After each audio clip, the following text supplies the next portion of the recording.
Hiya. We're getting ready for the letter I today. It's time for relationships and dating from A to Z, the letter I. All right, here we go. Ready? Oh, please be a good one. Intimate conversation. All right. This was in, I think this was in my women who are dating group. So intimate conversation, it's really interesting now because we do so much texting, and having conversation over email, Snapchat, which I really hate. I could go on and on about Snapchat and dating.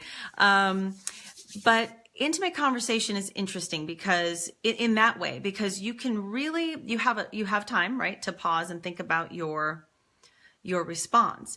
And you can create an incredibly intimate connection over text or over, I remember when I was dating, it was iChat. And you could feel like you really know someone.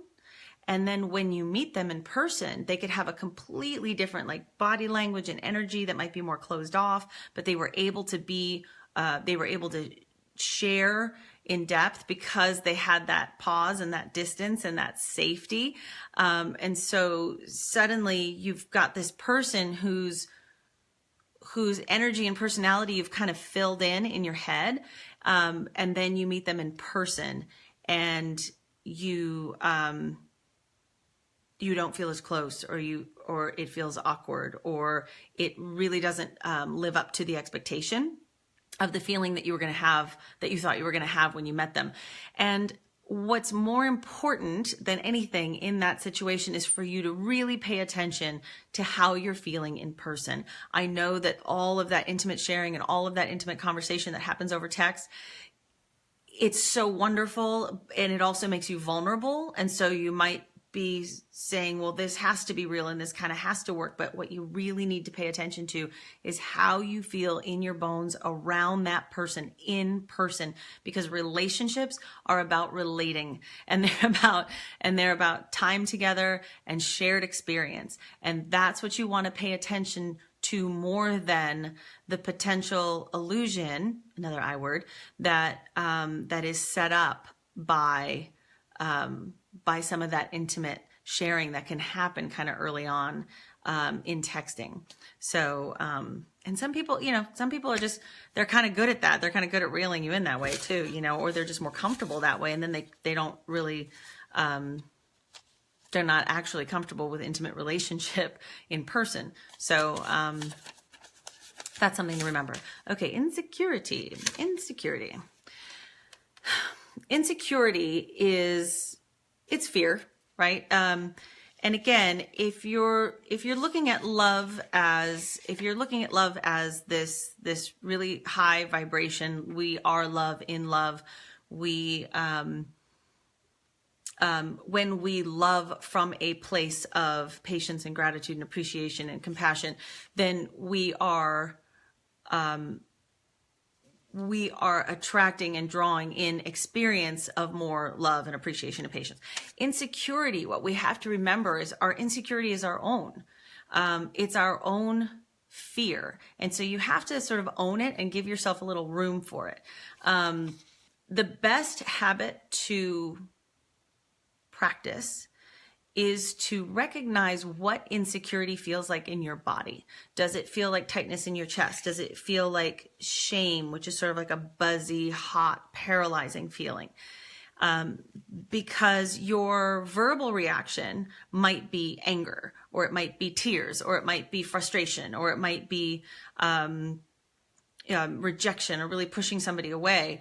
But when you actually tune in and start recognizing what it feels like in your body to feel small, or to feel insecure, or to feel afraid of rejection, or that this person might actually want to leave the relationship, or that I'm not enough in general, then you can recognize it if you can give yourself pause, because that's what we have, right? That's our gift as humans, is that we can choose how we respond. and we can choose whether we respond out of fear or out of love. And that's not just love for the other person. That's literally just an act of moving into a space of love and allowance for our own emotional reaction, right? So many of the things that we're reactive about are really old. And so if you can take pause and you can start to recognize, what does insecurity feel like? You go, oh, okay, I'm not mad. I'm not disgusted by you. I'm actually scared right now. Or I'm feeling ashamed. I'm feeling like what I said might have been stupid and that you're not looking at me as somebody who's smart enough to be with you. Whatever it is, if you can start to recognize it in your body, that's going to give you a clue as to what's been kind of triggered for you. And then from that place, you can respond you can respond instead of react. So I hope that makes sense. Okay. All right. Impatience. Well, let's see. So we talked about so if love is kind of the highest vibration that you can be on, that's the most forgiving, allowing space that you can be in. Those vibrations that are harmonious with that and that are in line with that are compassion, gratitude, patience, possibility, appreciation. And impatience would then be the opposite of that, right? So impatience can actually be triggered from our own insecurity. And impatience, let's see, I'm thinking about like a situation that might be ego driven. Like, let's say you want your partner to make a decision with you, right? And you kind of already thought it out and you're like there and you really just want them to get on board, right? And you're getting impatient with the fact that they might need to actually think about the conclusion, like the coming to a conclusion about a certain decision. That impatience that you are indulging in essentially it can be based in your own ego wanting them to simply agree with you. Like, I had this great idea. This is the conclusion that we should come to. I want you to be on board with it. And so your impatience is actually part of your own insecurity or your own egoic need not being met. And also, there's this idea that we should all sort of process information the same way. And men and women process information differently. Men are much more visceral. Women are very visual in the sense that they kind of see the whole movie in front of them. And so they might get to the conclusion. Really useful skill. Also for men, being visceral, really useful skill. The more that we can be patient with each other and appreciate those qualities in each other, we can really learn from each other that way. So if you're being impatient with your partner, you might not just be giving them room to process information the way they need to. And it doesn't mean anything about you. And it doesn't mean anything about them. It doesn't mean like, oh my gosh, I thought my partner was smarter than this and they could come up with an answer faster. No, your partner just needs to process at whatever pace they need to process because they're entitled to digest information as well. So yeah, it sounds corny, but love is patient and love is kind. And so when you're not operating from patience, then you are operating from fear and insecurity and resistance. And it's not going to create the best night out. How about that? Okay. So infidelity. Well, infidelity, again, talked about this before. Sexual infidelity is not the only way that someone can betray you in relationship. There's financial infidelity, there's emotional betrayal, there's all kinds of ways that we can betray each other in relationship. Sexual infidelity is a little harder to define these days. Some people feel that it's chatting with somebody else. Some people feel that it's flirting. Some people think watching porn is infidelity. So it's really important for you to discuss in your relationship what you consider infidelity. And what more and more therapists are trying to work with is actually recovering from infidelity. Because the idea that an act of infidelity can destroy a marriage, years of building a life together, children together, costing, really putting this knife into a long-term relationship, friendship, partnership, co-parenting partnership, from a single act of infidelity, because that was it. That was the main betrayal. That was the thing that nobody can recover from.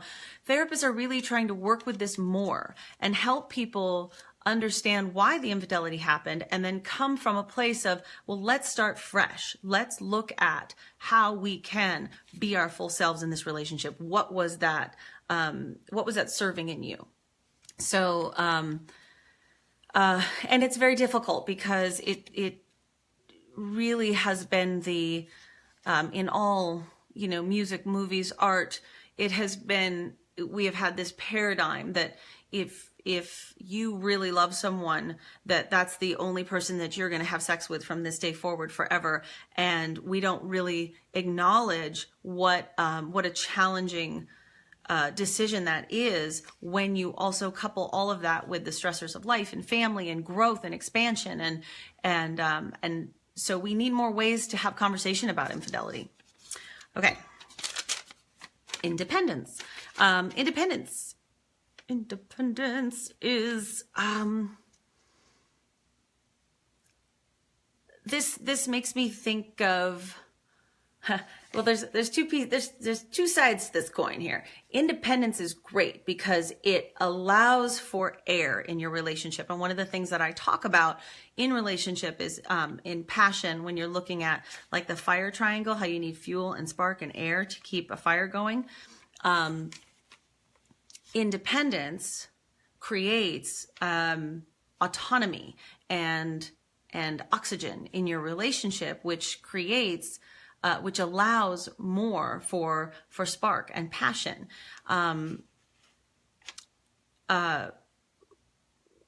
When, let's say, Esther Perel talks about a question that she asked, I think it was hundreds of couples, like, when do you find yourself most attracted to your spouse? And it's when they witness their spouse doing their thing.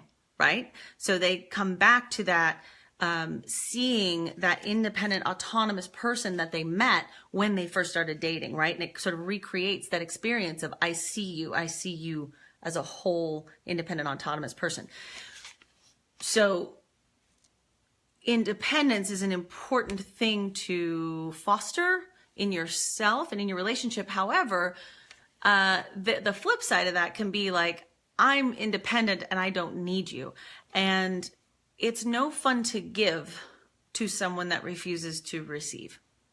And so you want to look at your independence. Is it my independence, or is it my wall? Is it my guard?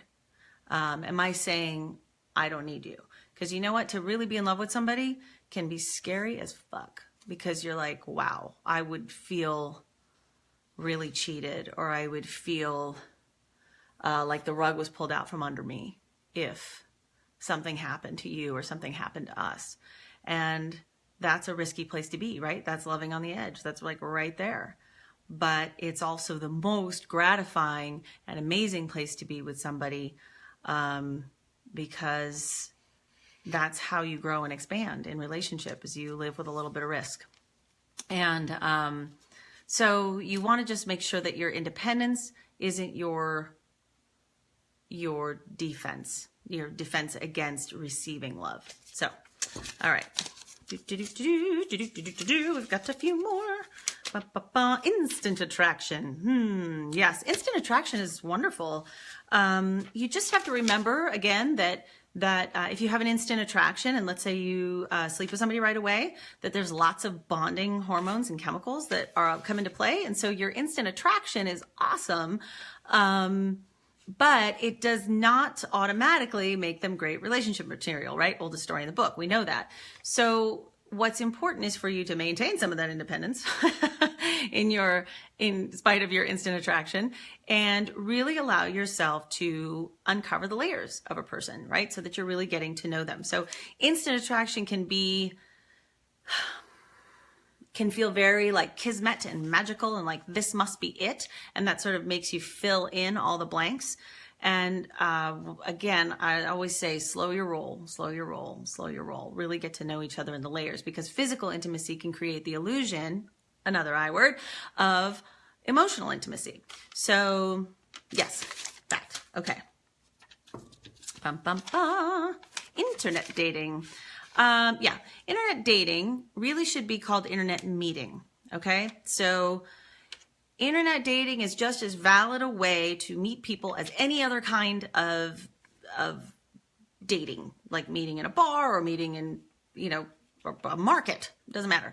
So so I would try to think of it as internet meeting, and use your instincts. I really think like spelling and grammar means something.